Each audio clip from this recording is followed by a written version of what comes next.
Good evening and welcome to this digitally enabled meeting of the Council of the Municipality of North Perth, held on Monday, October 4th, 2021.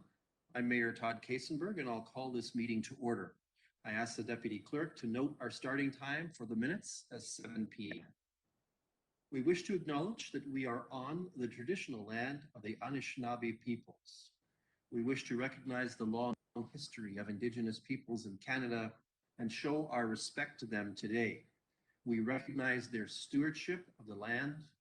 May we all live with respect on this land and live in peace and friendship. Tonight's meeting is being streamed live on the Municipality of North Perth YouTube channel and will be available there after the meeting as an archived video. Anyone who is invited to speak will be recorded and their voice, image, and comments will form part of the live stream. The chair and/or the clerk have the discretion and authority at any time to direct the termination or interruption of live streaming. Such direction will only be given in exceptional circumstances where deemed relevant. Circumstances may include instances where the content of debate is considered misleading, defamatory, or potentially inappropriate to be published. Thank you. Welcome to those joining us via the YouTube channel. Welcome to councillors, staff, and any others who will participate in tonight's meeting. At this time, I invite your decorum. I advise that I have no attendance regrets today. I think we have a full house of council, and so we can move along.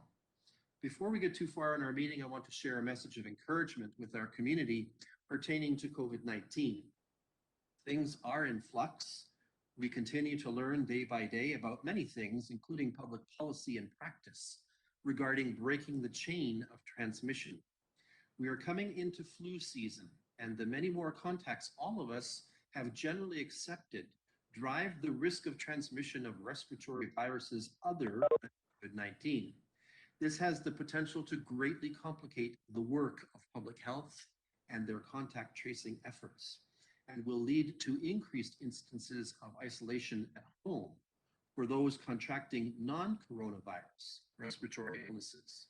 So it's not just coronavirus we're worrying about now, it's the other respiratory viruses in this season. The Medical Officer of Health for Huron Perth has already reported positive testing for RSV and para-influenza viruses in this health unit, something we didn't see last year because of the strict precautions around contact limitation. So we are letting our good habits lapse a bit, it would seem. I have seen with my own eyes a retreat to some degree from 2 meters of distance in social interactions in public. I've always been accused of being a little too warm in my interactions with people and not knowing what 2 meters looks like. But I've had to learn that and become familiar with how to maintain that. I urge all to continue with all of the precautions. Limit your social connections, maintain 2 meters of physical distance from those not in your household, and wear your mask. I encourage all to defer to the most vulnerable in the room, so to speak.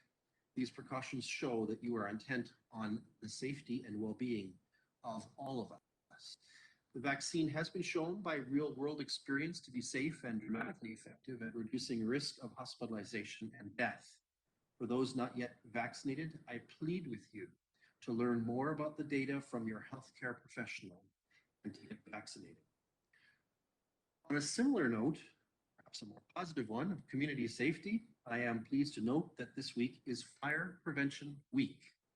I urge all residents to check their smoke detectors, carbon monoxide detectors, and to update their household's fire safety plan.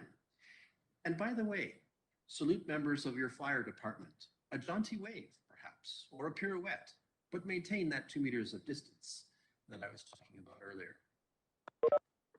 Let us move to item 2.1 of our agenda pertaining to pecuniary interest. For the benefit of those unfamiliar with our council practices, provincial legislation requires councillors with a potential pecuniary or financial interest in any item at the council table to declare this interest and to remove her or himself from discussions and voting on the item. In accordance with recommended protocol, at this time, I invite all councillors with pecuniary interest, including those who have already declared in writing, to verbally advise the chair in public session and to submit documentation to this effect in writing to the clerk. Councillors are further reminded that should a potential conflict be perceived during the meeting, they may so declare and act at any point in the meeting. I'm aware ahead of time of a notice from Councillor Behrens. So Councillor Behrens, welcome tonight. You have the floor. Thank you, Mayor Kasenberg. Good evening, Council. I will declare a conflict of pecuniary interest on 5.7.2. Just looking at the map of the Howick 11 drain, I believe that Barron's Metal Fabricating will be assessed on that, and my son is an employee there. And since there is a lack of a list of assessed landowners, it is potentially possible that I would have 3 family members assessed on that drain as well. But since I don't have the listing, I can't guarantee that. But I'm declaring a conflict just to be on the safe side for everything. Thank you. Thanks, Councillor Behrens. I assume that includes 13.1, the confirmatory bylaw. All right. Yes, it does. Thank you. Any other councillor wishing to declare a perceived conflict of interest, pecuniary interest? We're not seeing any indication of that, so let's move along. To explain our virtual processes, I will be systematically trying to seek consent from various councillors as movers and seconders of the various resolutions and bylaws that will be put before us tonight. I will do this alphabetically to some degree. Should a councillor not wish to respond to the request, they may say so, and I will move to the next name on the alphabetical list. Regarding speaking to our business, councillors tonight will identify themselves through our conferencing technologies chat function. The clerk is assisting me tonight in maintaining the speaking order from that source. Councillors are allowed on their turn to deliver a primary question or comment and may make one supplemental without intervention from me. We will follow speaking order carefully, and any councillor wishing to have another intervention, another opportunity to comment, will have to indicate again and go to the bottom of the list. This is a normal process consistent with Robert's Rules of Order. Councillors are reminded that if I believe you are not audible, I'll let you know and we'll try to troubleshoot that for you. Councillors are further asked to maintain a mute state in the web conference until I call upon you for a verbal reaction. That can happen sometimes because sometimes your votes don't show up in eScrat, which is our voting technology. On those occasions, I will call on you when things seem stalled to register a manual vote. At the time, take yourself off mute, answer yes or no on the motion, and then return to mute. Regarding item 2.2 of our agenda, I have a motion before me for the adoption of the agenda for tonight's meeting that reads as follows. The agenda for tonight's meeting be approved as amended. Because there's a proposed amendment, I think I'm going to call on the clerk to identify the changes that have been recommended today. So just let me set up our AV settings so we don't create a terrible squeal, and the clerk will bring us up to date. Council, tonight I'd like to add to your agenda under item 11, your closed session meeting, 2 items. The first one dealing with litigation or potential litigation, including matters before administrative tribunals affecting the corporation or local board. This is regarding OTL hearings and an appeal to the Ontario Drainage Tribunal. And the second one is in regards to receiving advice that is subject to solicitor-client privilege, including communications necessary for that purpose, and that's regarding the OTL hearing number PL 200-410. Thanks, Clerk Barfeld. So 2 additional items added to a closed session meeting of council. Let me just remind what our resolution is then again, that the agenda for tonight's meeting be approved as amended. Can I call on Councillor Andreessen to be our mover for that one? Yes, I'll make that motion. Thank you. Thanks. And Councillor Anstead, will you be our seconder? Yes, I would second that motion. Thank you. Thank you. Any discussion or debate? Seeing none, let's have that vote.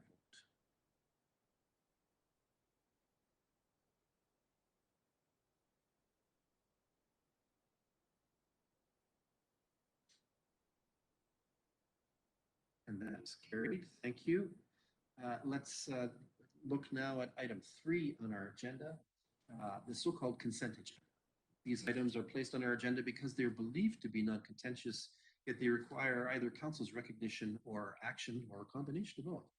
Grouping them expedites our business. However, any councillor wishing to extract an item from the consent agenda for discussion, debate, and individual action may do so. There are 4 items on our consent agenda tonight, including the minutes of our last regular council meeting. Councillors, do any of you have a desire to extract any of these items for further discussion or action? Please indicate if you wish to participate in an extraction through the chat function.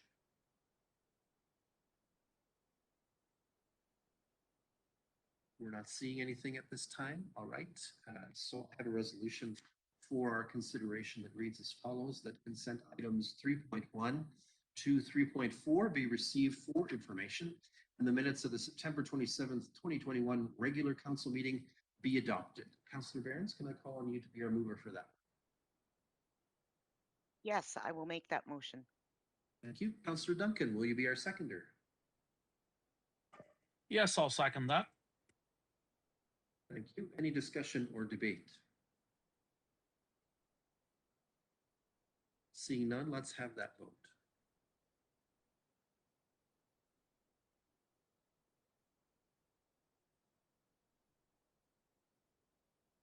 I'm in favor. My vote did not pop up.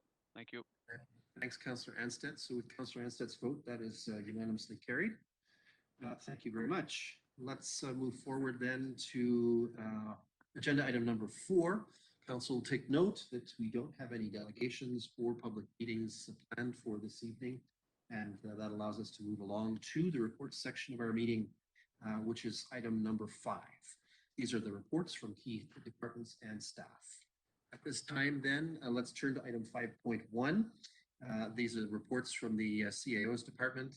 And for item 5.1.1, staff are seeking council consent to prepare an application for the Municipal Modernization Grant funding from the province of Ontario for the implementation of a new integrated payroll and human resources software platform. I think I'll call on CAO Snell, Chris Snell, to make the case. CAO Snell, welcome. Thank you. Good evening, Mayor and Council. So as the Mayor suggested, we are proposing that we apply for intake 3 of the Municipal Modernization Program. Staff are suggesting that we look at a combined payroll HR modernization application.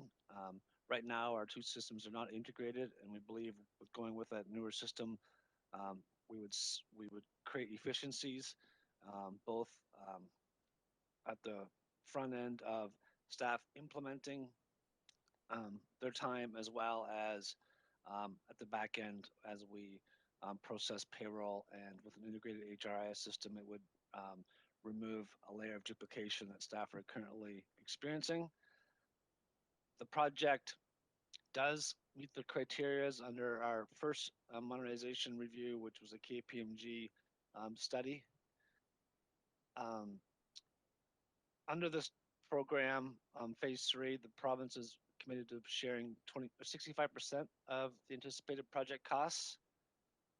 Therefore, the anticipated cost would be around 160, with the province paying 104 and municipality approximately paying 56,000. If successful, we would either bring back a budget amendment or include this in the 2022 budget, depending on timing. And certainly I can answer any questions council may have. Thank you, Mr. Snell. Council, questions or first comments?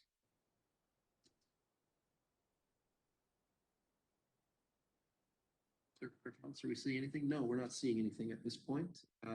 Still an opportunity after we get the motion considered and on the floor.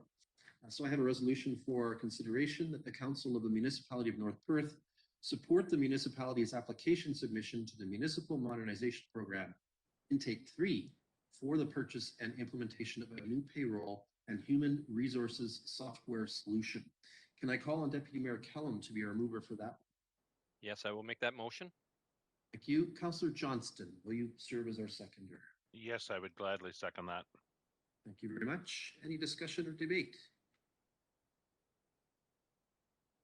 We're not seeing indication of same, so let's have that vote.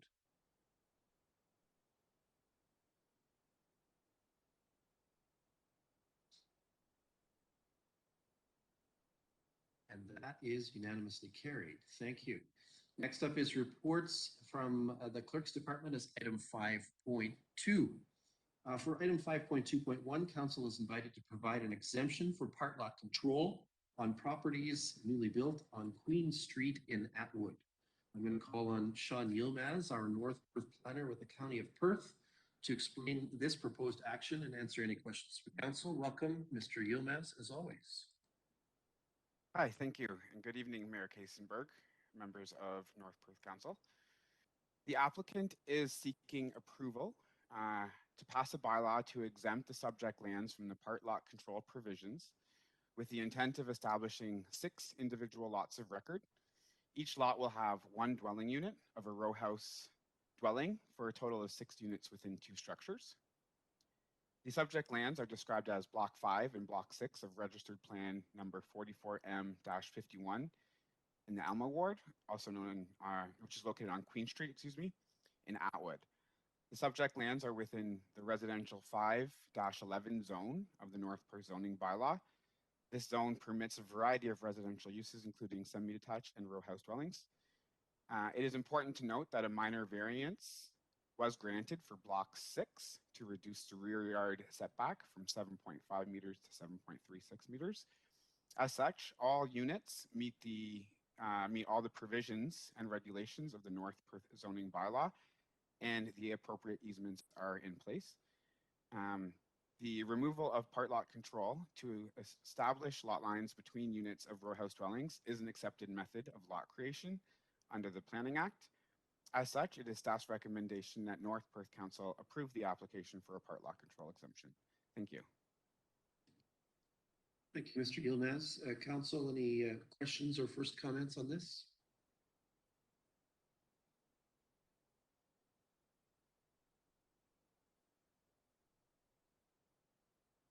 Okay, we're not seeing any, so we have 2 matters here to take care of then for consideration. That the Council of the Municipality of North Perth approve the application by Lone Oak Properties Limited for the exemption of part lot control on property described as Block 5 and Block 6 of Registered Plan number 44M-51, Alma Ward, Queen Street, Atwood, Municipality of North Perth. If the proposed bylaw is adopted, it should be forwarded to the County of Perth for approval. Can I call on Councillor Richardson to be our mover for this one? I'll make that motion. Thank you. Thank you. And Councillor Rothwell, will you do the seconding honors? I'll second the motion. Thank you. Any discussion or debate? Seeing none, let's have that vote.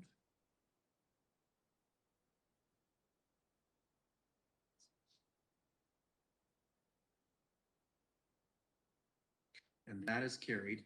Now for the bylaw, that bylaw number 103-2021 being a bylaw to exempt from part lot control, be introduced, read, and considered read a first, second, and third time, and be finally passed, and that the said bylaw be signed by the mayor and the clerk and sealed with the seal of the corporation. Can I call on Councillor Seiler to be our mover for that one? Yes, I will move that. Thank you. Thank you. Councillor Andreessen, will you be our seconder? Yes, I'll second that motion. Thank you very much. Any discussion or debate on this one? Seeing none, let's have that vote.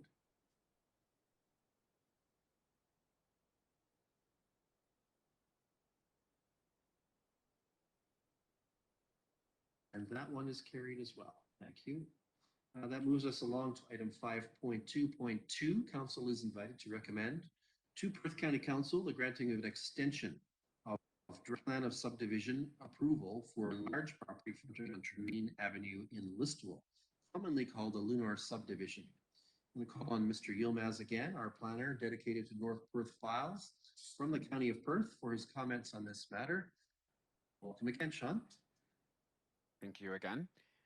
So yes, the property owner is seeking an extension of draft plan approval for the Lunar subdivision, file number NP04-01, for a minimum of 1 year. Now, on October 20th, 2004, Perth County Council granted draft plan approval for the subdivision. One of the conditions stipulated that the approval was for a period of 5 years, and if the conditions were not fulfilled, or if the approval was not extended, the draft plan approval would lapse. If the approval lapses, the Planning Act does not provide the approval authority with the ability to reactivate the approval. Therefore, the file would be closed. So several extensions have been granted previously, with the most recent on October 20th, 2019, with an additional 2 years granted, which expires on October 20th, 2021, which is this year. The property owner is now seeking the draft plan approval be extended for at least another 1 year period to satisfy the conditions. In order to approve the extension, a decision must be made by the approval authority, which is Perth County Council, prior to October 20th, 2021. The draft plan of subdivision encompasses an area of approximately 16 hectares or 40.6 acres. The draft plan proposes a number of residential blocks, which are intended for approximately 167 single detached dwellings, 26 to 40 semi-detached dwellings, and between 20 and 38 townhouse units. Based on the information contained in the request from the property owner's agent, the agent has advised that substantial work continues on the file, which has been noted in the staff report to council. Several extensions have been granted, as I have noted, and given the length of time since the original draft plan approval, staff are of the opinion that a 1 year extension is ample time to clear the remaining conditions. Planning staff have discussed the extension request with North Perth staff, and it is evident that works on the file is progressing toward the draft approved plan and recognize the fast approaching lapsing date. Planning staff and North Perth staff are of the opinion that a 1 year extension for this plan is appropriate.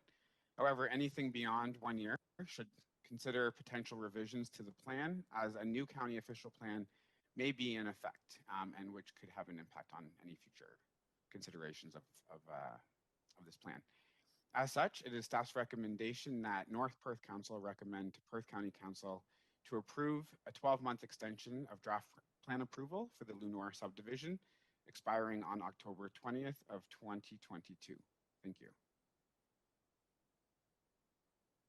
Thank you, Mr. Yilmaz. I've been advised that Mr. Chauvin from the planning agent is in attendance tonight at his request. And if council wishes to hear from him, he is available to us. Would council consent to hearing from Mr. Chauvin? Anyone wish to express an objection to hearing from Mr. Chauvin?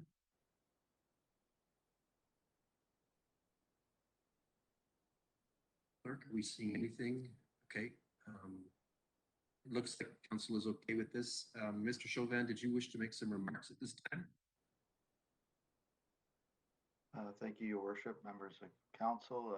Thanks for the opportunity to just address this application. I don't intend to repeat what Mr. Yilmaz has already spoken to, but he is right. We are proceeding to register the plan. We have a subdivision agreement that's in draft. Our servicing plans have been, at least the first iteration has been reviewed, and we are in the midst of imminently submitting those final engineering plans and cost estimates. So we are moving forward, and the year is ample. I don't intend to be before you again for another extension, other than for approval of the subdivision agreement. So hopefully I'll be happy to answer any questions that the council may have. Thank you. Thank you, Mr. Chauvin. Council, any questions or first comments on this matter? Councillor Rothwell is first. Thanks very much, Mayor Todd, and thank you, Sean, for your report. My question is with respect to the lotless blocks that are shown, and you mentioned in the plan with 167 single detached dwellings, 26 to 40 semis, and 20 to 38 townhouses. My question is this, does North Perth have a an ability to request the county to ensure that the developer has the maximum of 245 units as opposed to the minimum of 213 units? And if so, how do we do that? Thank you. Mr. Yilmaz? Thank you for the question, Councillor Rothwell. I'd have to consider it a little bit more to give you a strong answer on that. I would suggest that tonight, if council wanted to include that in the recommendation to County Council. County Council is this Thursday, and the report from planning staff is already prepared and submitted. However, the resolution from this council tonight, or the recommendation from this council tonight, will most certainly be expressed vocally. And if there is that desire, then there could be that opportunity where County Council may feel that they could maybe revise something at one of the conditions to include that, or look at it from that perspective. Mayor Todd, supplemental there, just in terms of comments, I think it's crucial that we have the opportunity to get as many of the 70 detached and townhouse dwellings, which are traditionally considered to be more affordable types of housing in this approval. And we know that there's a maximum number of units that we can get on this plan without any further delay for this developer. I think it's crucial that this council supports the development of the maximum number of units that the developer anticipated as a possibility, so that servicing and everything else that would be undertaken right now would have been put into consideration. So I want to just add that I will bring this forward in terms of a resolution as a modification. Thank you. Thanks, Councillor Rothwell. We'll circle back on that one as we move forward with the questions and comments. Who's next? Councillor Seiler is next. Thank you, Mayor Todd. My concern isn't with the draft report here. My concern is probably has been brought to me several times with the intersection at 85 Highway and Tremaine. I know this subdivision here is going to put a great deal of strain on it as this gets built. So I'm just reaching out to my county councilors to maybe, when you're talking about this down at county council, we should discuss what we're going to do with that intersection, because I think that is their intersection to maintain and do something with. So if that could be done, I'd really appreciate it. Thank you. Thanks, Councillor Seiler. We'll take note of that. I will be absent this week when this is being deliberated upon, but I encourage Councillor Duncan and Deputy Pelham to consider that. Who's next? Councillor Behrens is next. Thank you, Mayor Kasenberg. Through you, I would like to say that I do agree with Councillor Rothwell and Councillor Seiler on their comments. My concern is, and if Councillor Rothwell is considering an amendment, perhaps he could consider the point I would like to make and make it totally understood that, and I know we can't possibly say that this is the absolute last extension that they're going to get, but I do think it is imperative, and it's on a similar line to Councillor Rothwell, that we say that because it is in draft form, we want them to consider what might be necessary to meet the provincial policy statements for 2020 and the new county official plan.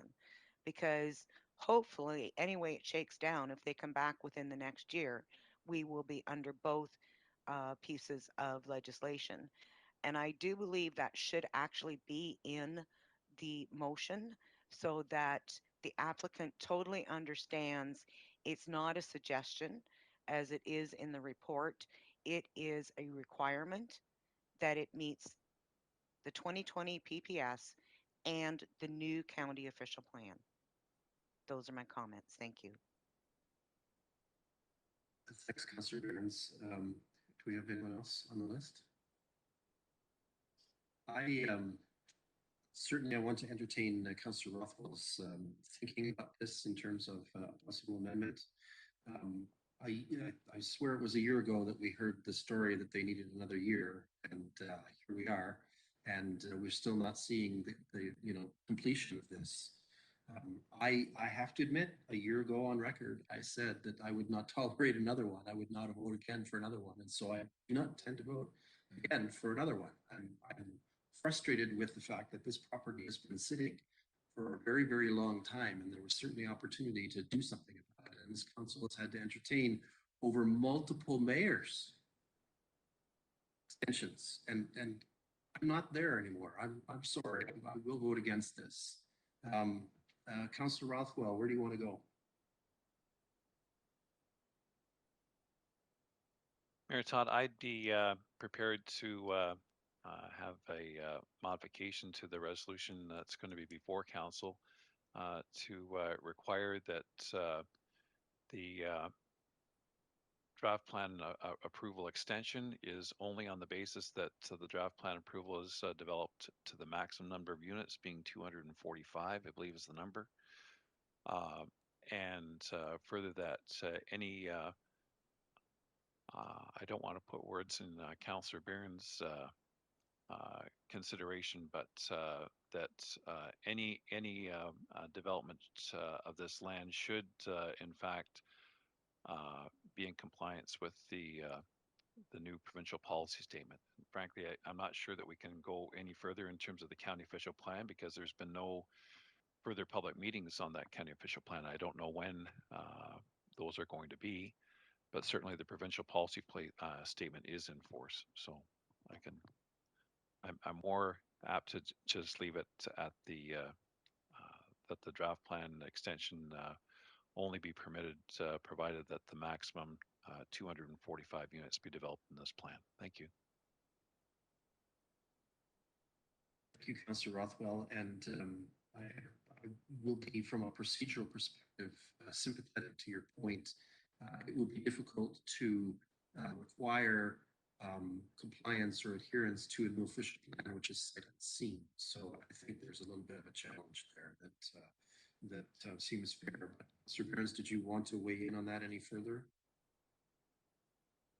I can live with the amendment that Councillor Rothwell is suggesting. However, I will, like you, reserve my whether this actually gets put in anything but a draft plan or not. I'll reserve my comments on that until at such time we do have an application in front of us. All my intention was to make sure they developed their planning. They can get a copy of what the new county official plan suggests. They can make sure that they develop it according to those guidelines. I realize we might not have it through, but at least we would have the maximum density and we would have the maximum development according to the 2020 PPS. Thank you. Thanks, Councillor Barnes. Anyone else sort of want to weigh in before we actually try an amendment? I'll give you some wording and then we'll see where it goes. But here's a last chance for me to hear from anyone else about an amendment on this particular theme. Are we seeing anyone? Okay, Councillor Rothwell, go ahead. Thanks, Mayor Todd. Not to preempt anyone, but I'm wondering if our staff could address Councillor Seiler's question with respect to the requirements for intersection improvements at Perth Line 86 / Main Street and Tremaine Ave South. I believe there is some requirements for signalization at that corner. I think it's included in our development charges as well as consideration for the draft plan approval here, I believe. Thank you. Thanks, Councillor Rothwell. I understand that Mr. Couch is with us. I think we need to redirect that one to CAS now.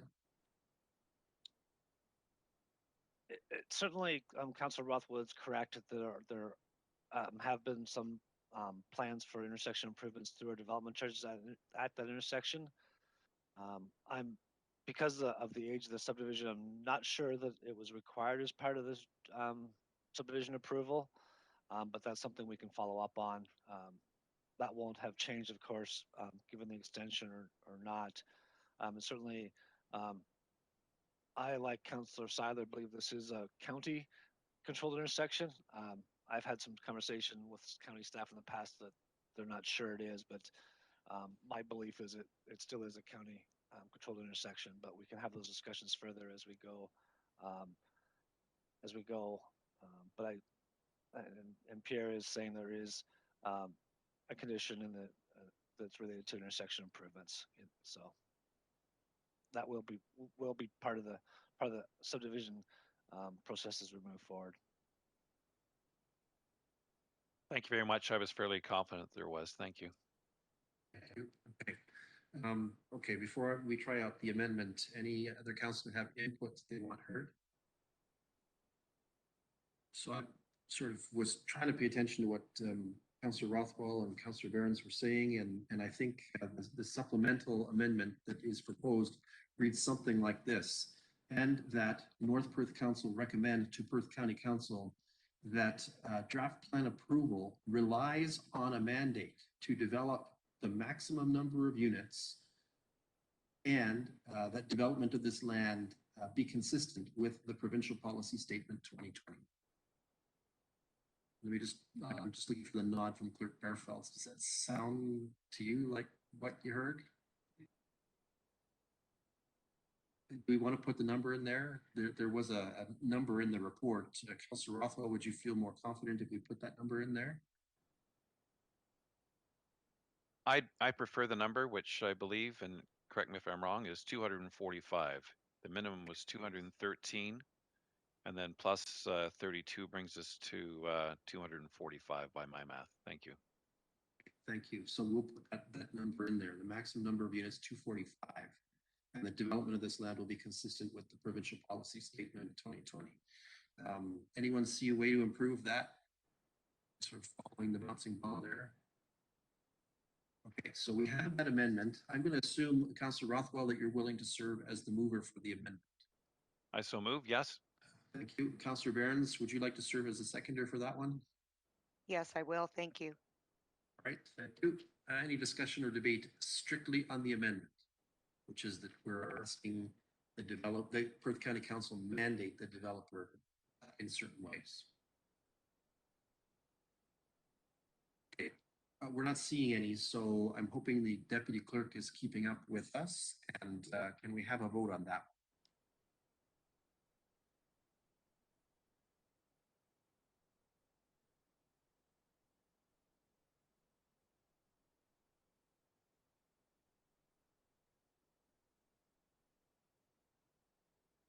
Mine didn't come up. I am in favor. Thank you, Councillor Behrens. So that is carried. Thank you.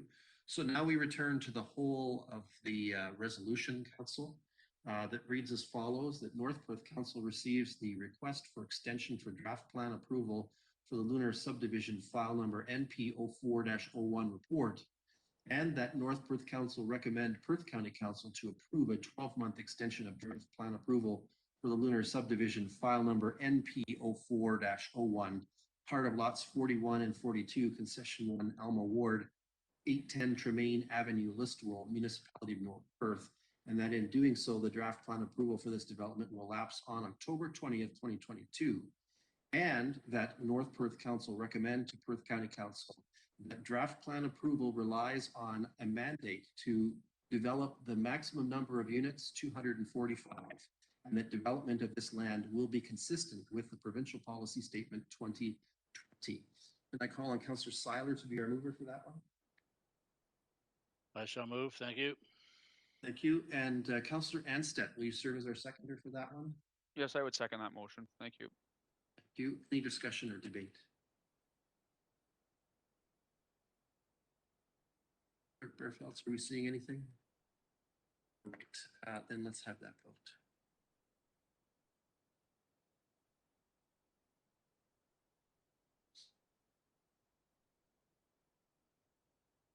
And that is carried.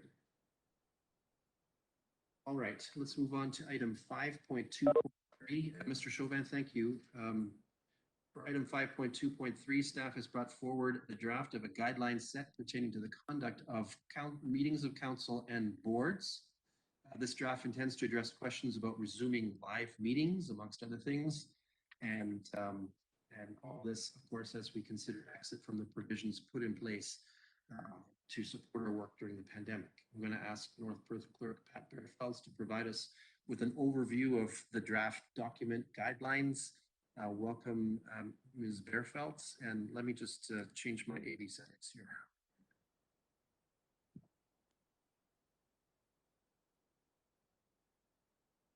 Council, as per your request, we have prepared for you a COVID-19 guidelines for council meetings.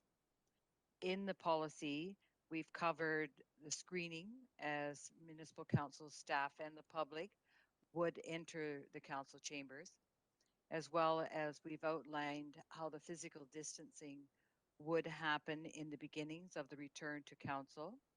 And that is basically with the 10 members of council, 3 members of staff, and guests or delegations that have provided notice that they would be attending and that we would not exceed the room maximum.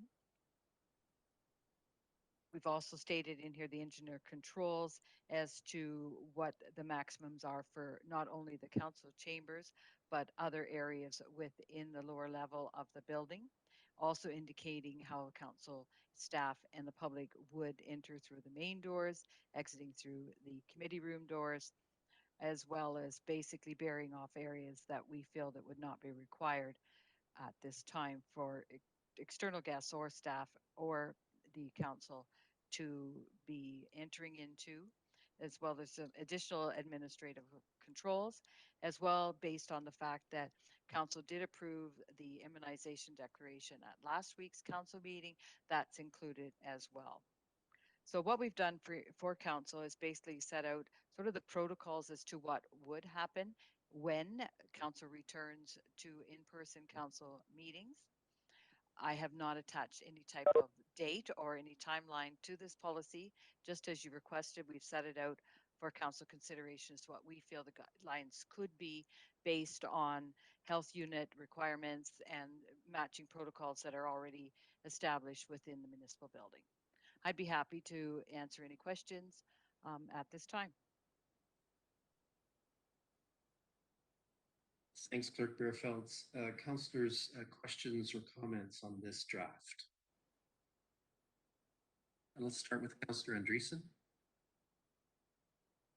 Yes, thank you through you, Mayor Kasenberg, and thank you to Pat for putting a lot of effort into, of course, figuring out what our next steps are to resume some work together in person.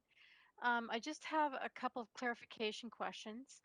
Knowing that flu season is coming ahead, and that, of course, is something that Mayor Kasenberg spoke about, in the event that one of us were to get some, cold symptoms, flu symptoms, that kind of thing, would it be possible that we would still connect in through WebEx if we needed to?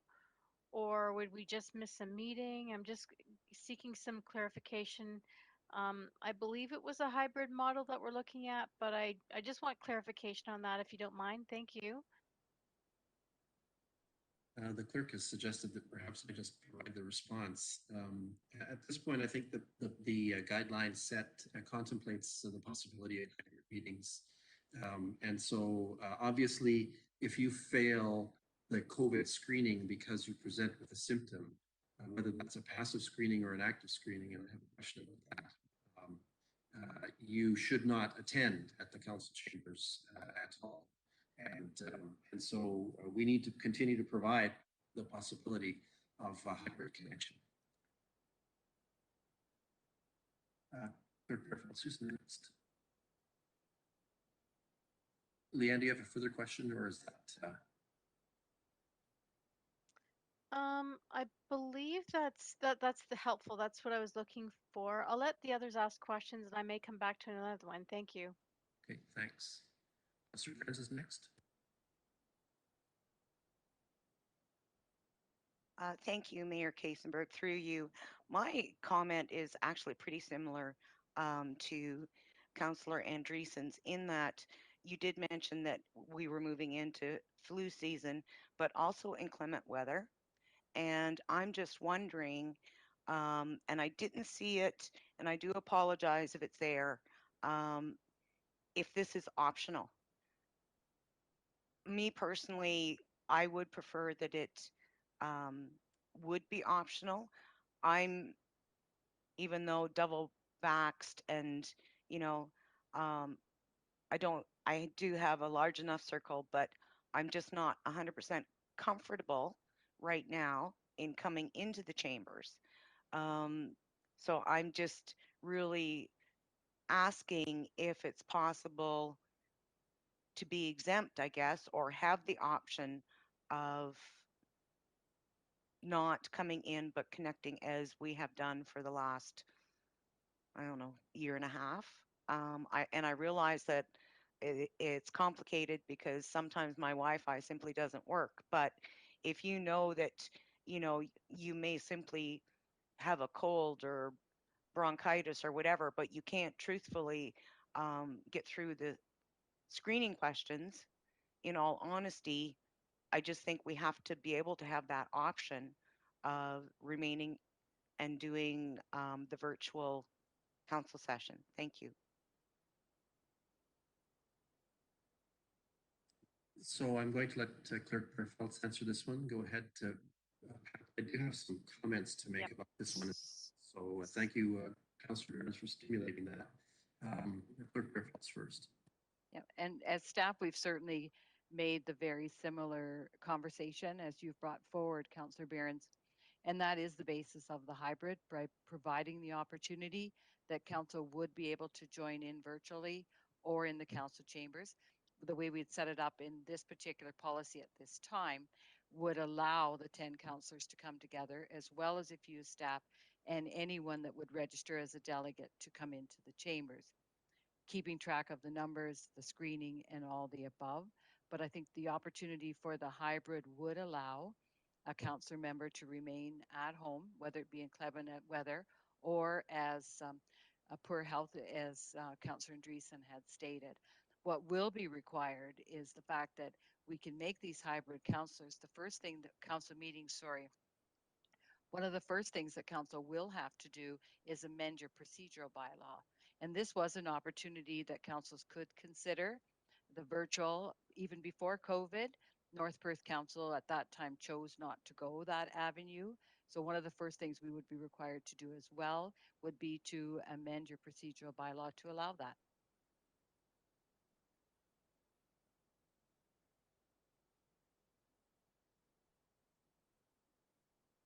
Thank you, Clerk Perfeltz.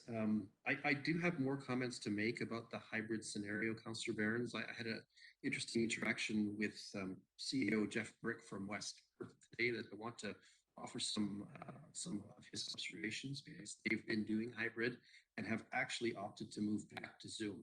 So I'll save that though until we have opportunity for others to ask questions or make comments. Councillor Anstead is next.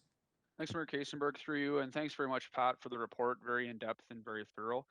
My comments are going to be similar to Councillor Behrens and Councillor Andreessen.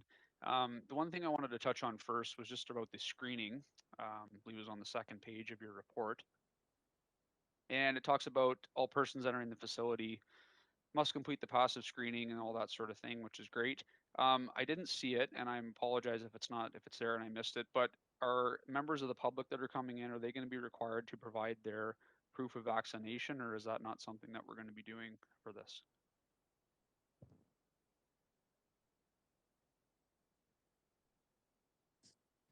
I'm going to direct that to CAO Snell.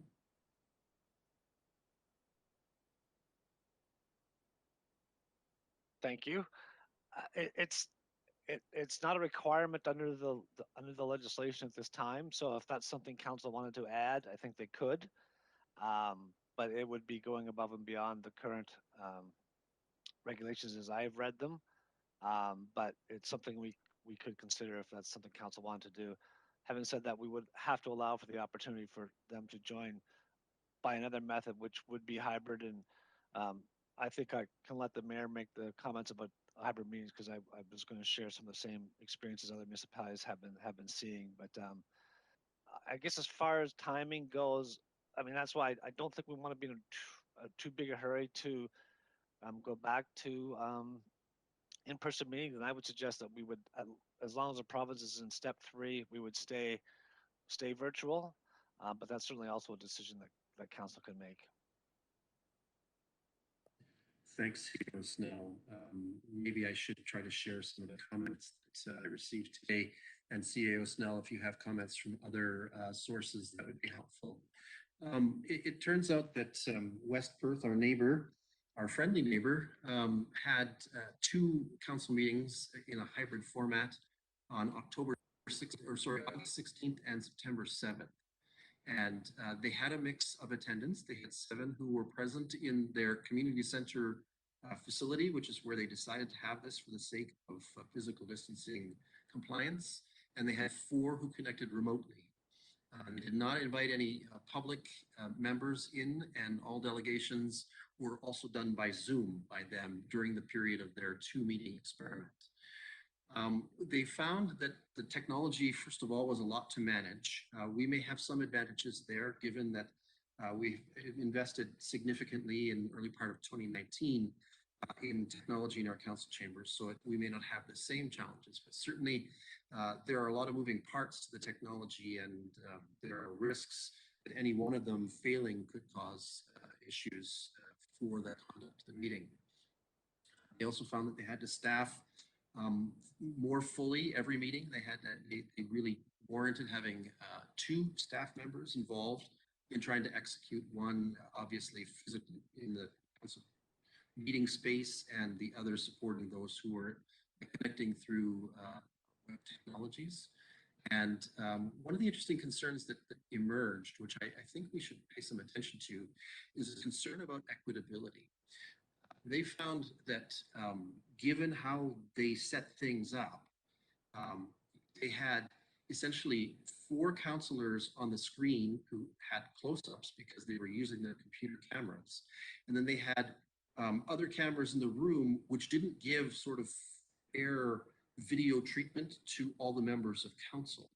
And so it was almost like the members of council who were live, it was more like they were spectators at an event than active participants. And they felt that there was some concern about the fairness to councillors in terms of expressing themselves and being heard and watched, certainly, over the course of the meeting. They did ponder the possibility that they could move and have every councillor in the chamber using Zoom, so that every councillor had sort of that small box on the screen. But then they realized that that's kind of a ridiculous proposition, because if everyone's going to use Zoom in the council chambers, why not just use Zoom from home, as had been done and successfully done in West Perth's case in having council meetings virtually. So they had a number of concerns. The 4 councillors who participated remotely desired to continue to participate remotely. They weren't prepared, really, from what I can tell, from the comments of Mr. Brick, to sacrifice their option to stay remote. And as I said, it created a whole lot of work in West Perth. So the consequence of this was that they certainly have the possibility of holding hybrid meetings down the road, especially for sort of big things like budget deliberations and so forth. But they have decided to revert to a purely virtual setup at this point in time, largely because of the issues that I've mentioned. So, there's a couple of fascinating facts there that I was certainly happy to learn about from someone who's had experience with it.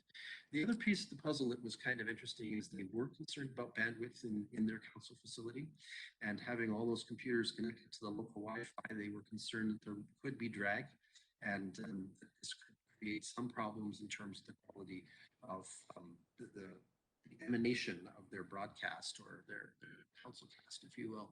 So certainly that was a factor as well. So I just wanted to make sure the council heard some of those concerns. CEO Snell, did you have other experiences you wanted to share about that? Thank you, Mayor. And similarly, that's sort of the feedback I've been hearing is it's difficult to create that atmosphere where everybody can sort of feel like they're in the same room, um, with half being virtual and half being in attendance. And it's sort of that same thing other municipalities have talked to. It's almost like everybody has to be on the Zoom meeting, even when they're present in the room, to have that face-to-face interaction, which I agree with you, almost kind of defeats the purpose. And that's one of the things I know, certainly with our IT and the clerk's department have been sort of struggling with during their hybrid tests, is to make sure that um, it all looks and fits right, both for the people who are not in attendance in the council chambers, but also in attendance at the council chambers. So I think there are just a couple of what I would say technology hiccups, but I'm not sure we can overcome, but we'll try to continue to work towards them. Thanks, CEO Snell. Anyone else have comments or questions at this point about this? I do have one more, and that's the issue of passive screening versus active screening. I note that the policy or the guideline suggests under item 2, under screening, that passive should be used. But certainly, as someone who comes into this building frequently enough, I do active screening. There's a form that I complete. And I would expect that we wouldn't want to diverge and create a second category just for councillors in terms of passive versus active, to be honest. I think it's appropriate. If it's appropriate for our employees, then it's appropriate for us as councillors in coming into this building. Yeah, so I don't know, where that fits, but do we have someone here that wants to comment on that? So, Councillor Seiler, you're next. Thank you, Mayor Todd. I've heard all the comments and whatnot. My comment is that our clerk has worked very hard in the last year and a half on doing this, and it puts a lot of stress and more on her job.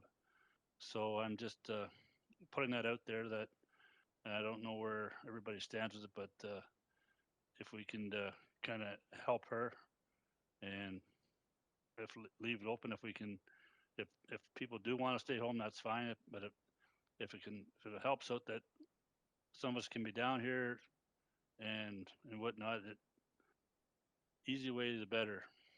Thank you. Thanks, Councillor Seiler. Councillor Richardson is next.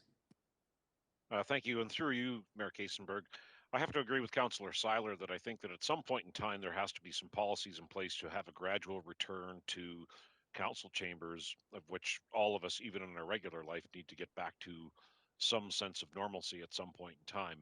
I do believe that a hybrid model would be, a voluntary hybrid model would be something. We've invested heavily into our IT that I think that we could possibly overcome some of the technical issues that our neighbors have had, but I think we need to get something in place to work towards that, to show that we're doing something. That if some of us can be down there for a meeting, if you can't make the meeting, then we still make it work, because we have other councillors who are currently on site just for some of their own technical issues that they need to have some assistance, but they're still involved with the meeting. And I certainly think that we need to, at some point, work towards. So I'm in favor of the hybrid model. Doesn't mean we necessarily pull the trigger on it tomorrow, but I think it's something that we need to work towards. So, and I agree that we try to alleviate as much staff work as what we can. We all know it's going to be awkward going forward, but we all have to team together and get through it all in one piece. Thank you. Councillor Barnes, next. Thank you. Through you, Mayor Kasenberg. I do agree that it's been a lot of work for a number of staff, but I would think opening the council chambers up to the prospective public will add to the workload, not subtract from it. I guess I still believe that, we are in the fourth wave of one particular variant. If we had some encouraging news on, as far as just the country of Canada, let alone the world, was going, that, we were seeing the light at the end of the tunnel, I guess I would be more willing. I'm just concerned that We don't know where this is going to end yet. And if we know that virtual is working, that doesn't mean that, I know the likes of obviously Mayor Todd, you've been going in all of the time, and Deputy Mayor Callum and Councillor Seiler, and I myself had went in a couple of times when the connection wasn't working correctly. That doesn't mean that councillors that want to attend the actual meeting can't, but they're still going to be using the same software that we're using this evening, for example. But I do believe that for some of us that aren't quite as confident that the world is back to where it was prior to a year and a half ago, at least let us maintain the option of um, just for our own safety and that of our loved ones and family, that we are allowed to have the option to remain at home. Thank you. Councillor Andreessen is next. Yes, thank you. And through you, Mayor Kasenberg, it's been interesting getting some more information as we've been kind of listening to the information that's being shared in the comments. I guess I'm just wondering, is it possible even to do some testing with WebEx um, and try the hybrid part of it for those who are comfortable with some at home and some in the chambers? Um, because I think it might be worthy of doing some testing with that, especially since we might be going down the road with that generally at some point. Um, because I think you're right. I think it would be important to probably use that technology to provide that equity. Um, but I think it really needs to be tested. So, um, is that something that we would try and do as we move forward prior to, doing this on a regular basis? Thanks. I mean, there's some staff level considerations here that you're asking about, and it probably, I know that there have been some tests of the audiovisual system in the council chamber over the last 6 or 8 weeks, just to sort of see whether we've got what we need to deal with the potential conflict of some remote and some in the chamber. We actually, I think, purchased another piece of equipment for our AV stack to try to neutralize the possible sound collision that can happen as a consequence of some being in the chamber and some being remote. So, I think more trials obviously are going to happen. And certainly this policy, as you heard CAO Snell indicate, does not say we're starting next meeting. What it says is when we're agreed to restart, with some degree of live face-to-face interaction, here's how it will go. And so I think that's part of what's happening with this policy, is it's setting the stage for that. When we pull the trigger on that is certainly a question that remains ahead. And I have to agree, I'm extremely sympathetic personally with Councillor Brenner's position. I think that we need to be permissive with regards to those who would choose not to come into this place because they have concerns about their health and safety. There are certainly some wariness on my part, adding to the people in this room as well, I have to admit. And along the same lines as Councillor Barron's explained very appropriately. So I think that we must move carefully. I will point out, in response to comments from Councillor Seiler and Councillor Richardson, that the hybrid approach is the most labor intensive of the approaches that we can use. There's little question of that. We will need 2 AV people or IT people on board. And in fact, we probably create a lot more work for Clare Feltz and others if we do a hybrid approach. So that's a factor that we have to think about. We'll have to resource that. I do have some concerns, a little bit of concern about that. Not that council can overcome that and staff can overcome that, but we may have to invest in additional staff to support, or additional overtime hours to support the execution of a hybrid meeting, let alone a full live meeting. So there are some factors here that we need to consider. That said, let me take a step back here. That said, in my opinion, we need to address this guideline set as a future state. This is where we're going. This is how it will happen when we go there, when we decide to go. And then as we explore this, we can proceed. I will point out kindly to council that the Board of Health for Huron Public Health continues to meet completely virtually. There's been no indication from the medical officer of health that there's a need to meet face to face. And to some degree, there are great examples. Right? We look to the health unit for a lot of advice. In this case, they haven't convened us into a physical space, and no indication at this point from Dr. Clausen that they intend to. So I'll share that as an additional piece of information. Anyone else want to comment? Councillor Johnston, welcome. Thank you, Mayor Todd, and thanks to Pat and Chris and all the staff for the work they put into these guidelines. I do like the guidelines, but I agree with many of the comments, Julie's and yours, Mayor Todd, that I don't think we should be in a hurry to get back to this. As much as I was not a big fan of the virtual meetings when we started them a year and a half ago, and I still struggle. I don't run my cameras. I do get to hear everybody speak in real time then. But I think we're getting better at them. So I don't think there should be a hurry to get back to the hybrid. I like the hybrid model, but there's no hurry for me to enact this. I think we're doing very well as we are. I hoped last year that by budget time we would have been back in person. And here we are, a budget a year later, and we're still virtual. But I think we did a really good job working through the budget last year, and I see no reason that we need to hurry to get back into in-person that way. So I'm in favor of the guidelines, but I'm also in favor of waiting for this fourth wave to kind of hopefully peter out and see where we're at over the next series of months, in my opinion. Thank you. Thanks, Councillor Johnston. I'm going to jump to Councillor Rothwell. I note that Councillor Behrens wants another kick at the can, but we haven't heard from Councillor Rothwell yet. So let's have Councillor Rothwell in on this one. Thank you, Mayor Todd, and thanks for all the comments. Obviously, we're not all of one accord just yet, and I understand the challenges and issues and concern for personal health and family and so on.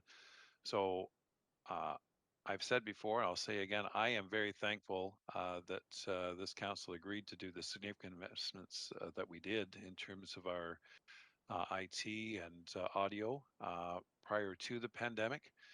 And that's, in fact, what's allowed us to be able to do things relatively well during this time, I think, and certainly having the staff and hardware and technology to do so. My question is here, in terms of our other boards and committees, I think all of us have sit on various committees, and some have started to meet in person, or it's been a hybrid. I would like to see, the conversation be that whatever we do, we try to do it across the board. I know it's difficult in some of our circumstances where we have sort of a shared situation, like Elma Logan Rec, for example, with West Perth. But I think for the same reasons as our committee members and so on, we may want to consider the same processes going forward. Thank you. Thanks. Councillor Behrens is next, please. Yes, thank you. Through you, Mayor Kasenberg. And this is on a completely different note. And it is about the guidelines and what we're looking at. And I guess I'm questioning because it was suggested, and maybe I heard wrong, that any general public people coming into the council chambers, I'm just not sure how that's going to happen. Are you saying we're not going to ask them if they're double vaxxed? And here's my query as to why I ask that. We can do that for sporting events. We can do that for our arenas to require people to be double vaxxed. Why can we not require people to show proof of vaccination to come into the council chambers? I'm sure many people have been out and about and had to show that they've been vaccinated or prove that they've been double vaccinated. Um, I'm just wondering why we can't write that into policy that all people coming into the chambers, and I realize it's complicated because when you say no, you can't come in because you're not double vaxxed, you still have to provide some virtual system for them to be able to take part in the meeting.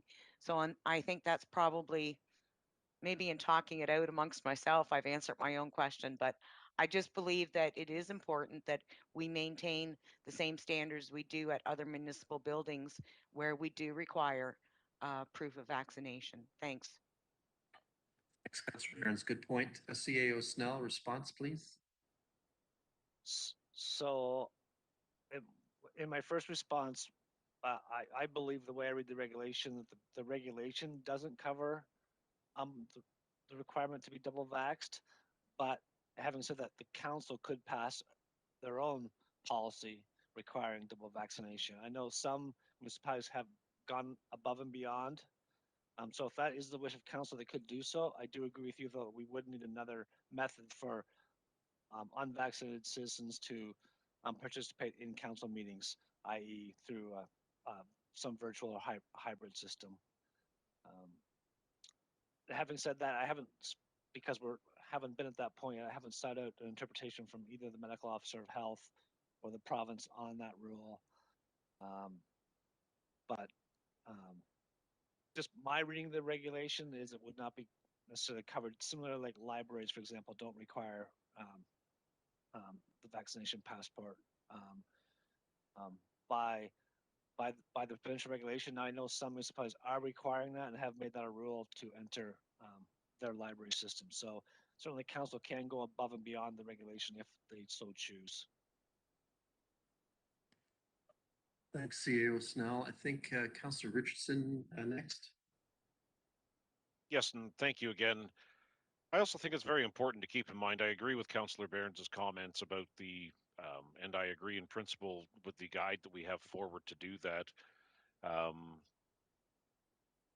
think there are some issues to work out, but I also think, like Pat had, or I'm sorry, Pat had made mention that we need to also look for keeping it clear across the board for all committees and levels. For sometimes the head of the council has to be there. That is that strictly, this might be a question for Pat, in our procedural bylaw, is there something governing from the province that allows, like, would it be staff or the head of council or the head of that particular committee that has to be on site in order to coordinate and hold a meeting? Is that something that's in our procedural bylaw? Is there something that's a little higher up the food chain? Because I also think that's something that needs to be at least addressed even on the interim level for that as well. I'm going to let Clerk Bearfields answer that, but the Municipal Act is a significant player in that particular question with regards to council. Let's let Clerk Bearfields answer that. Just give me a second. And that was actually stated in the last amendments to the Municipal Act. Municipalities could put in their procedural bylaws the ability for council members to attend the meetings virtually.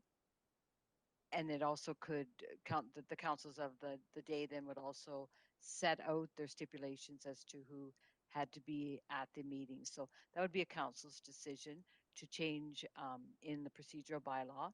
And as you know, here in North Perth, we have a separate procedural bylaw for our boards and committees, and that would have to be amended as well if council deemed it appropriate to make those changes for their procedural bylaw as well. I think if I remember right, Councillor Richardson, that the piece of legislation that the province issued with regards to councils meeting virtually said that two people, the mayor and the clerk, had to be physically on site at the municipal office or in the council chamber. So there is a provincial law that requires me and Pat to be here. Otherwise, as Clerk Bearfields has said, the rest is up to the procedural by the municipality. Do we have any other comments? So I think where we sit at this point is there are a couple of technical points in these guidelines that warrant a little bit of polish. One of the key issues is, should it apply to boards? Another key issue is, should this council reach beyond what's mandated in the province and expect that attendees will present the vaccine certification? And I think the third is the active screening versus passive screening. And so I think there's a couple things there. I know that Clerk Brefeld has been making notes, but my suggestion, Council, is actually that we defer this to see another version that is a little more encompassing of our boards and committees, and that addresses some of the sticky points that we talked about tonight, if that's all right. Anyone have any comments to make before I suggest an alternative resolution to the one that we have before us? All right, so I think our alternative resolution suggests that Council directs staff to update its draft guidelines for council meetings to include the three things that we mentioned: consideration of boards and committees, and the approach that what might be needed there, issues of presentation of vaccination certification for anyone who attends a meeting of a council or a board or committee, and third, consideration of active screening as opposed to passive screening for the sake of consistency with what we do with staff.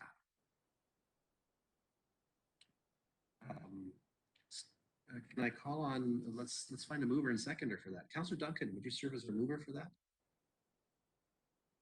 I will certainly move that. I think we definitely need to do a little more exploration on this whole issue. Great. Thanks, Matt. Deputy Mayor Kellum, will you be our seconder? Yes, I agree with Councillor Duncan as well, but it is very reasonable and a good start, so I will second that motion. Thank you. Thank you. Okay.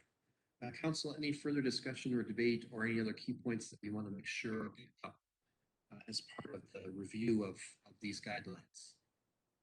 I mean, this is excellent work. This is a great start. Okay, we're not seeing any, so let's have that vote then. Hopefully our e-scribe's still active.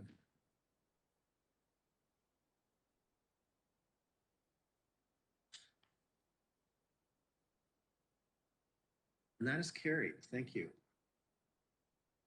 All right, that allows us to move to item 5.3, reports from the programs department. We don't have any on our agenda with our agenda package tonight. We thank them as always for their good work. Likewise, we move on to item 5.4, manager of facilities. And here we have an item. This is our item from this department, item 5.4.1. We are requested advice from staff and our Recreation Advisory Committee pertaining to a proposed change of rates for arena rentals and local sports associations and organizations. I believe Mr. Newell is with us, our manager of facilities, and so I'm going to invite him to take the floor and offer comment on this one. Welcome, Mr. Newell. Mr. Mayor, Councillor Johnston here. I need to declare a conflict on this. Thank you, Councillor Johnston. So noted at this point that Councillor Johnston is sitting this one out. Mr. Newell, you with us? Yes, I am. Thank you very much, Mayor Kiesenberg and members of council. As far as the background on this situation, back early September, members of the Lisboal Minor Hockey Association came forward as a delegation, and they were presenting their concerns around the ability to operate financially responsibly as an association. They had faced a number of challenges as far as decreasing registrations and then the overall cost of ice. After their delegation, it was council wanted to have input and feedback from the Recreation Advisory Committee. And then so on September 28th, members of the Lisboal Minor Hockey came forward and presented another delegation similar to the one that they had presented to council. Following the presentation, members of RAC discussed the circumstances that was faced by operating community facilities like our arenas, where revenues have decreased from canceled ice rental agreements and increasing costs associated with their operations. as such, the following recommendation was made, that at this time, they recommend back to the council that North Perth is not able to support a reduction in ice rates at this time. And that comes back to North Perth Council this evening. Is there any questions?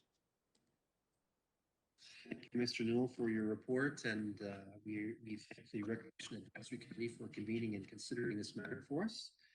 Council, do you have questions or first comments?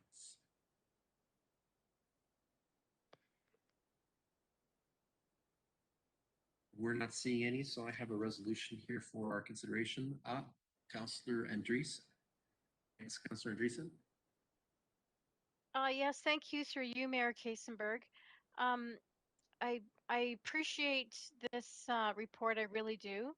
And I think it's, you know, very, very wise in terms of the recommendation. I think I'm just wondering if perhaps more could be shared around the discussion around that. I do have empathy towards the clubs that are struggling along, but just wondering what if a little bit more could be shared in terms of the discussion at the meeting. Thank you. Thanks, Councillor Andreessen. Mr. Newell. Yes, we did talk about, as I mentioned earlier, decrease in revenues for our operations. As an example, we just lost 12 hours of rental time out of the Elma Logan complex with minor hockey that had reduced their ice requirements. So those are the kind of examples of decreased revenues. We are also staffing or using security guards to do screening for the vaccine passports, and our expenses with regards to staffing and hydro, all those expenses remain high. Of note also was that there is a youth rate that is applied to minor hockey, and it's already subsidized with in approximately 20% of what the adult rate is, and that's comparable to other municipalities offering similar rate structures that we do. So that was the basis of the conversation. There was some thought around other options as far as decreasing the number of ice time hours that each team would get as a way to save some costs. And the other option is to look at booking ice time in non-prime time hours, which would be a savings as well. But again, it's non-prime time for a reason. That would be early mornings or late evenings, but those would be at a reduced rate as well. Hopefully that answers your questions.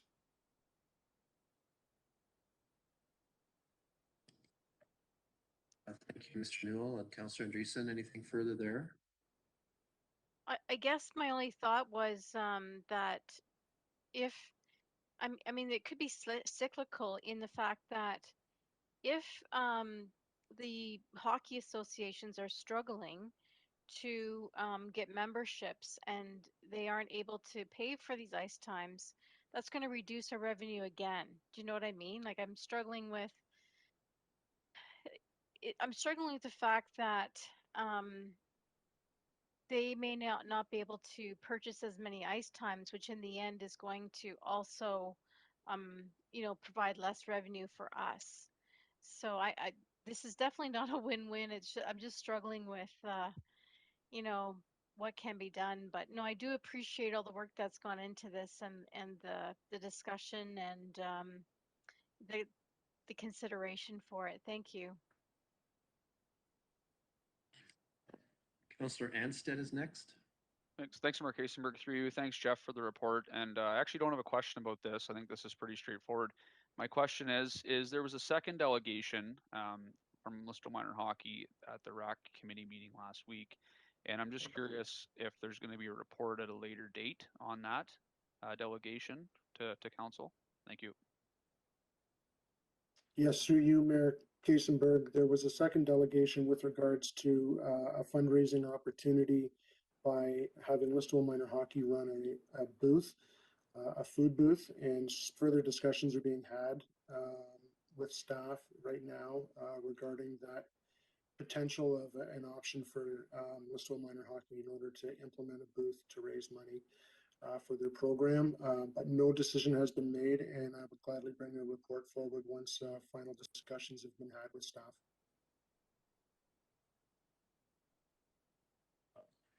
Thanks. Councillor Rothwell is next. Thanks, Mayor Todd, and thank you, Jeff, for the report. And just for members of council, certainly Councillor Ansett and myself are on the Recreation Advisory Committee and did hear that, well, both of those presentations. I certainly understand the issue of concern for Lisboal minor hockey, but again, as council had given direction in September, is that the desire of council is to look at all youth ice sports, so that includes in all of our arenas, certainly in Kurtzville, Lisboal, as well as in Moncton. So, and it's not just hockey, but also skating as well.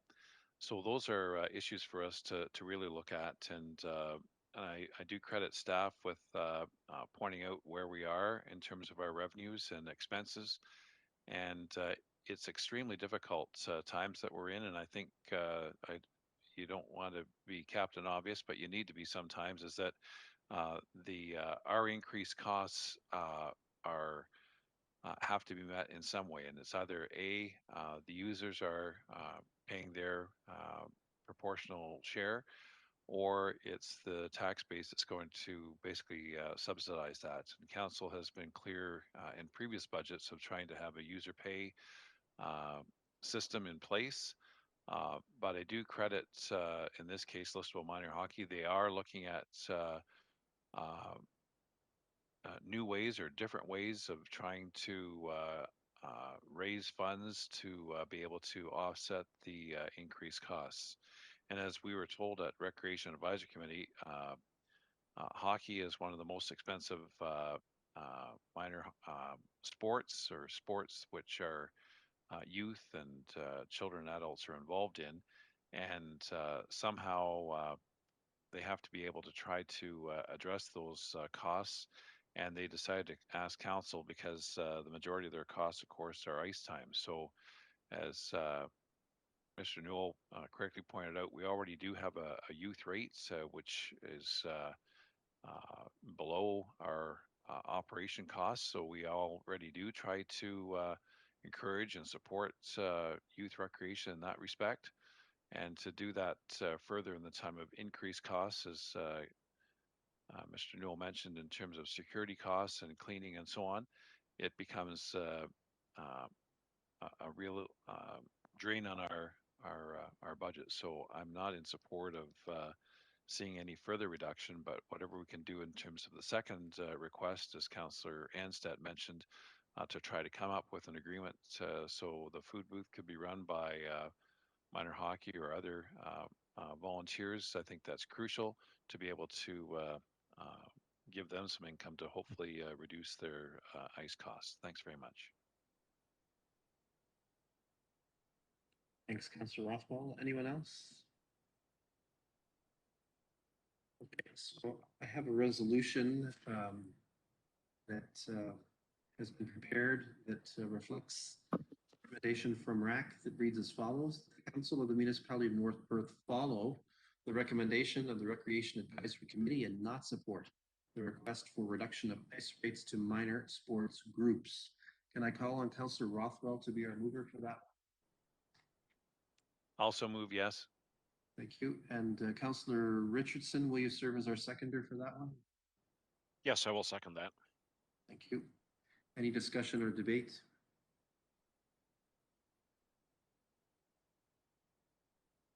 We're not seeing any indication of that, so let's have that vote.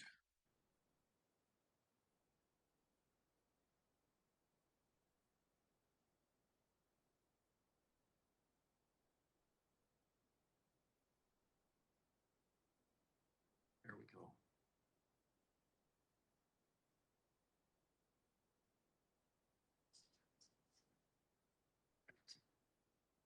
Are we missing one? We're missing me, according to this. Opposed? And so that is carried, noting Councillor Johnston's abstention. Right, thank you, Mr. Newell, for the work on this, and appreciation to the Recreation Advisory Committee for their consideration as well. That allows us to move to our Finance Department reports as item 5.5 on our agenda. As item 5.5.1, Council is invited to approve a bylaw that will authorize the repair and maintenance of the Wallace number 5 drain open portion. I'm going to ask, I think, Fran Hale is with us, our Treasurer and Director of Finance, for any comments. Welcome, Ms. Hale. Thank you, Mayor Kaysenberg, members of Council. The maintenance is completed on Wallace number 5 Municipal Drain, and at this time, we'd like to bill out the costs that have been associated with this drain. The total cost was $23,750.78, and the bylaw would just itemize those final costs for billing. Thank you. Thanks, Ms. Hale. Any questions or first comments on this one? All right. I think this is the one that Councillor Behrens has declared interest in, not this one, later. Sorry, I didn't mean to confuse things. All right, so we have a resolution for consideration. It's actually a bylaw resolution that reads as follows: that bylaw number 102-2021 being a bylaw to authorize the maintenance and repair of the Wallace number 5 municipal drain open portion be introduced, read, and considered read a first, second, and third time, and be finally passed, and said bylaw be signed by the mayor and the clerk and sealed with the seal of the corporation. And Councillor Johnston, can I call on you to be our mover for that one? Yes, I would gladly move that. Thank you. And Councillor Richardson, will you serve as our seconder? Yes, I will second that. Thank you. Any discussion or debate on that matter?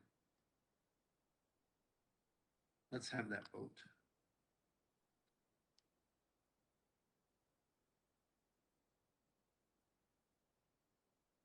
And that is carried. Thank you.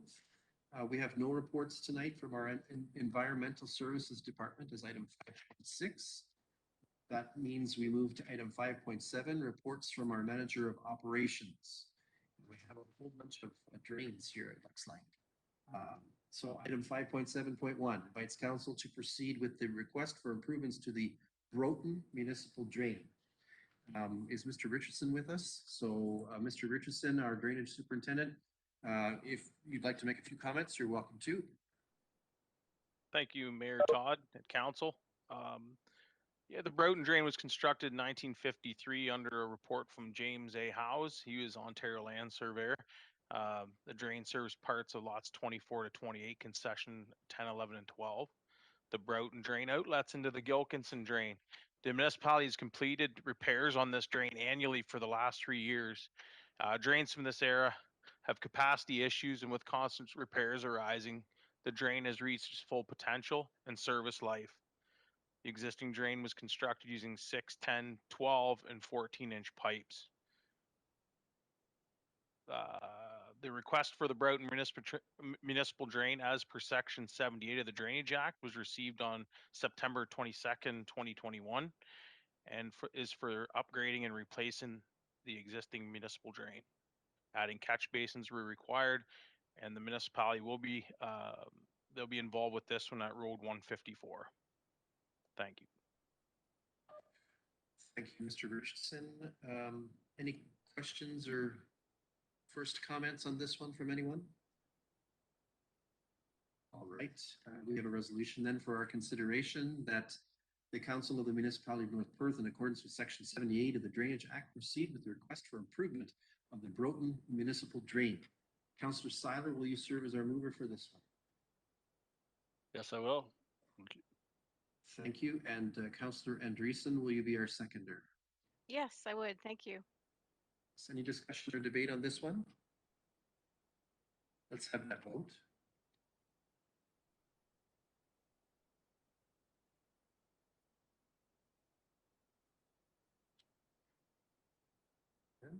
That is carried. Let's see, drain number 2.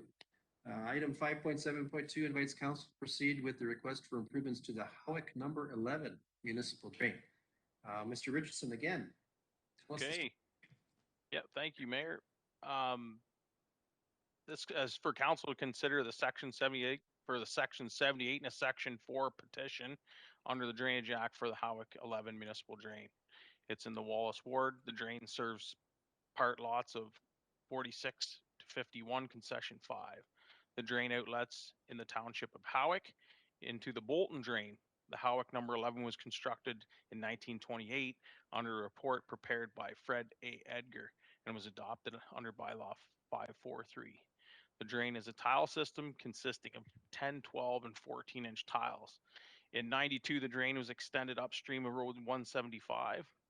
There was a need for an outlet for the Wallace Arena parking lot at that time. These systems are now beyond repair and capacity is also an issue. There's also interest from Barron's Metal Fabrication for a branch outlet to be included to take rear yard drainage away from their property, and they've signed a petition.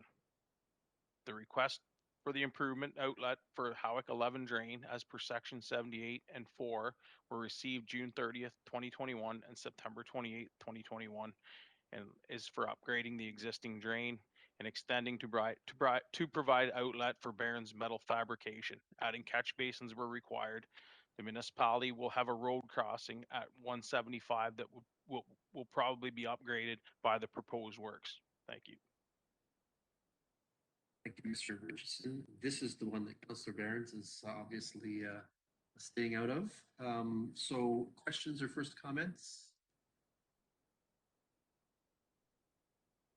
We're not seeing any, so I have a resolution that reads as follows: that the Council of the Municipality of North Perth, in accordance with section 78 and 4 of the Drainage Act, proceed with the request for improvement of the Howick number 11 municipal drain. Can I call on Councillor Anstett to be our mover for this one? Yes, I would move that motion. Thank you. Thank you. And Councillor Duncan, will you serve as our seconder? Yes, I'll second that. Thank you. Any discussion or debate? Let's have that vote.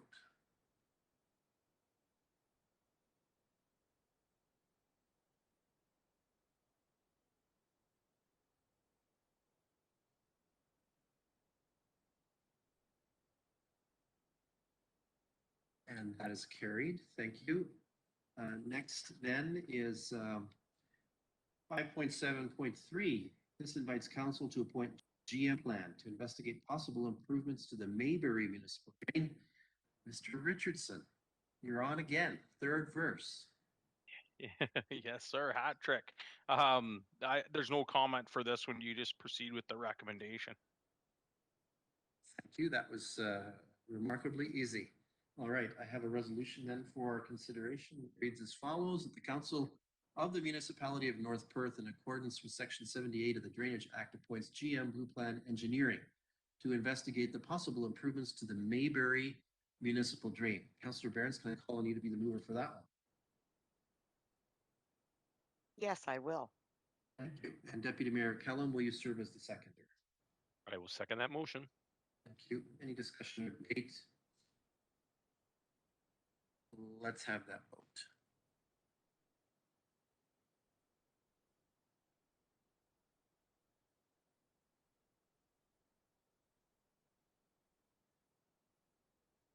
And that is carried. All right. Scott gets to sing for the last time tonight with item 5.7.4, council to proceed with the request for improvements to the Wilson municipal drain. All right, Scott, sing it out loud. One more. The purpose of this report is for council to consider that section 78 for the Wilson municipal drain that serves lots 13 to 27, concessions 7 to 11 in the Alma ward. The Wilson drain was originally constructed in 1920 and last improved in 1980 under a report prepared by Spreed Associates and adopted under Bylaw 82-44. The request for the improvement of the Wilson municipal drain as per section 78 of the Drainage Act was received on September 22nd, 2021 the owner of East Part Lot 23 and West Part Lot 24 Concession 9 is interested in relocating a portion through the mentioned property for more efficient farming practices. The drain would potentially follow the lot lines. After the project is complete, the municipality will have no financial obligations with this project. Thank you. Thank you, Mr. Richardson. Any questions or first comments on this one? All right, I have a resolution for our consideration that the Council of the Municipality of North Perth, in accordance with Section 78 of the Drainage Act, proceed with the request for improvement of the Wilson Municipal Drain. Can I call on Councillor Johnston to be a mover for that one? Yes, I would move that. Thank you. And Councillor Richardson, will you do seconding duties? I will second on that one too.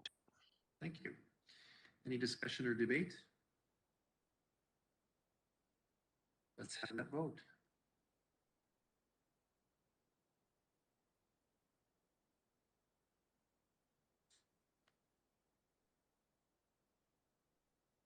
And that is carried. Thank you. Nice singing tonight, Mr. Richardson. Have a good week ahead, or 2 weeks ahead. We'll see you again soon, I'm sure. Thank you.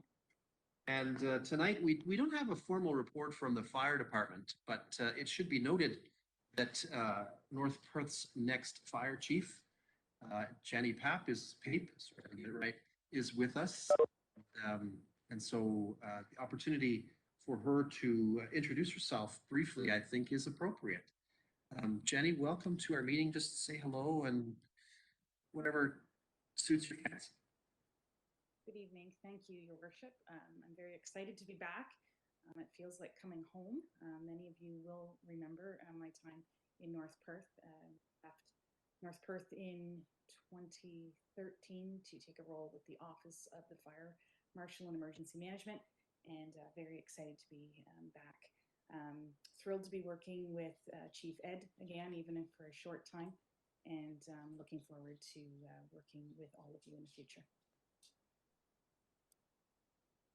Thank you so much. On behalf of council, welcome, and we look forward to the work. All right, that allows us to move on to item 6 on our agenda. For item 6.1, councillors, are there any reports you would like to ask of staff or of our committees? Again, the usual process through the chat function in the WebEx tool would be appreciated.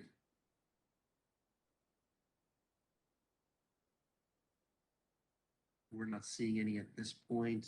For item 7, we have received no items of correspondence which require our action.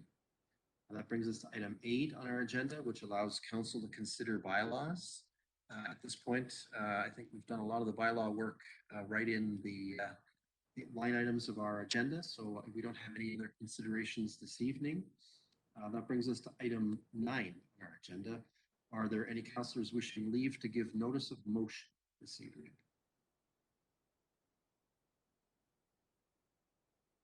We're not seeing any. That allows us to move to item 10 on our agenda. For item 10.1, are there any announcements that would be of benefit to our community or that would reflect well on North Perth at this time? If you'd like to speak, please so indicate in the web chat window.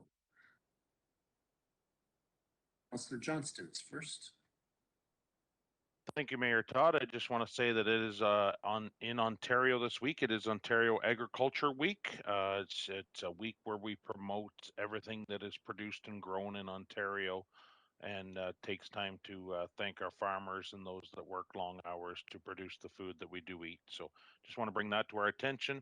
And just to reiterate what you said earlier about Fire Prevention Week and having a fire escape plan.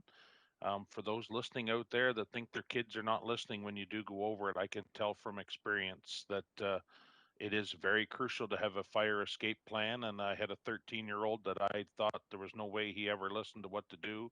But 6 years ago, he did know exactly what to do. So Fire Prevention Week and having an escape plan and a fire plan is very important. Thank you. Thanks, Councillor Johnston. Councillor Rothwell is next. Well said, Councillor Johnson. I fully agree. Mayor Todd and Council, it's Vice Chair Andreessen, Budget Vice Chair Andreessen, and I remind you of our budget visioning session on Wednesday evening at 7 p.m. You'll see the agenda package is posted on our North Perth website, and it will be there is an email that I sent out that has an attachment for a little bit of homework for you to look at in terms of comments regarding some of the specific input we'd like to see from council. Staff will be reviewing the public input that we had regarding our survey. And so we look forward to seeing all members of council and our staff and certainly public that join in this Wednesday at 7 p.m. Thank you very much. Thank you, Councillor Rothwell. Next is Councillor Barnes.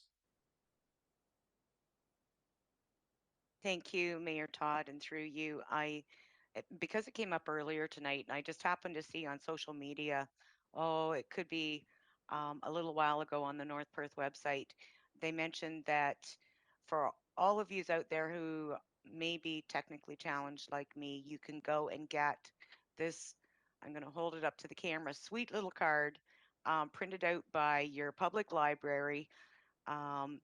The staff, I went in, they were incredibly helpful. You do need to have your physical health card in order to get it. They will put it in a little plastic coat for you. It is becoming mandatory for some of the places that you might want to go to show proof of not only proof of vaccination, but ID. So that they know for sure that is you. So for all of yous out there who might want a plastic coated vaccination status card, go to our friendly North Perth Library during business hours, and someone there will be extremely happy and professional in assisting you. Thanks. Councillor Barnes, do we have anyone else?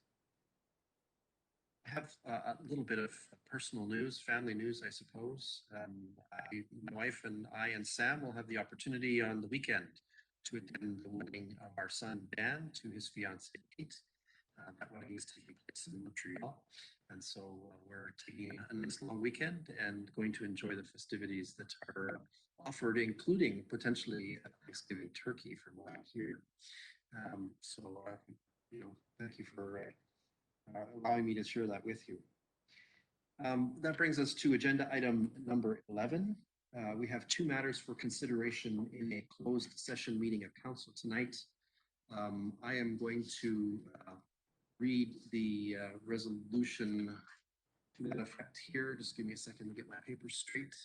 I have a resolution to enable going into closed session that reads as follows: that this committee proceed in camera at 8:47 p.m. to address a matter pertaining to one, litigation or potential litigation, including matters before administrative tribunals affecting the corporation or local board regarding OLT hearings and appeal to the drainage tribunal. And two, the receiving of advice that is subject to solicitor-client privilege, including communications necessary for that purpose, regarding OLT hearing number PL 2004-10. Well, that's what it looks like. All right. Can I call on Councillor Rothwell to be our mover? I so move.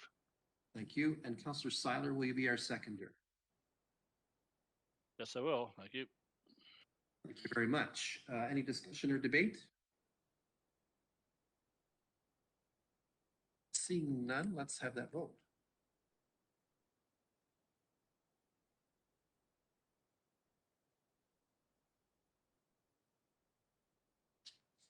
And that is carried. Thank you. So council, at this time, we are adjourning from our regular council meeting. And I invite all those who are remaining on the WebEx call who are supposed to be in session by invitation to remain. Any others should exit the meeting at this time. We will reconvene in a few moments when we've had a chance to set the audiovisual settings, and our Super Simon is at it to help us with this. So everyone,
right, we need to test whether we have YouTube activity at this point as we come out of our closed session meeting of council. Councillor Richardson, you're always the fast on the draw for that. Did you check on YouTube? It's still catching up. One moment, please. Thank you.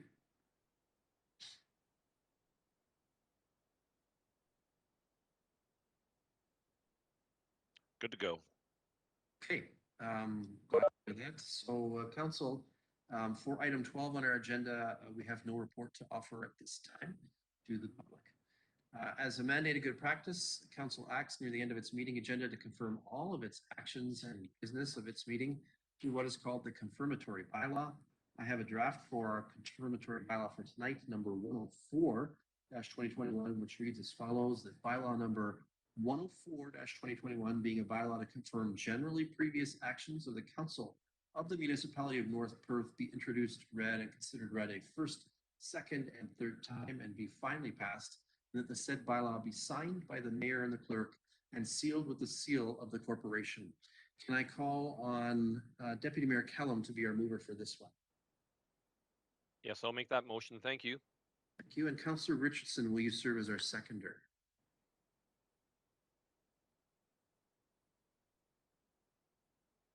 Councillor Richardson, will you second that?